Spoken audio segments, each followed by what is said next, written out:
নেইমারের ইনজুরি সমস্যা, রদ্রিগো ও এস্তেভাও ছিলেন না দলে, তাই ব্রাজিলের হেক্সা শিরোপার স্বপ্ন পূরণের বড় দায়িত্ব ছিল ভিনিসিয়াস জুনিয়রের কাঁধে। 5 ম্যাচে 4 গোল ও 1 অ্যাসিস্ট করে নিজের সামর্থ্যের প্রমাণও দিয়েছেন রিয়াল মাদ্রিদ তারকা।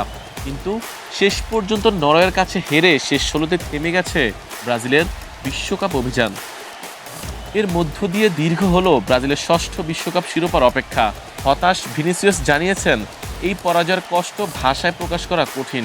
সমর্থকদের উদ্দেশ্যে তিনি বলেন, প্রায় 4 বছর পর আবারও বিশ্বকাপ থেকে বিদায়ের যন্ত্রণা নিয়ে কী লিখবেন সেটাই খুঁজে পাচ্ছিলেন না তিনি।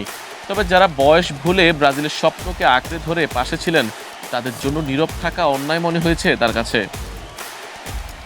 ভিনিসিয়াস আরও বলেন, জাতীয় দলের জার্সি পরা তার জীবনের সবচেয়ে বড় গর্ব।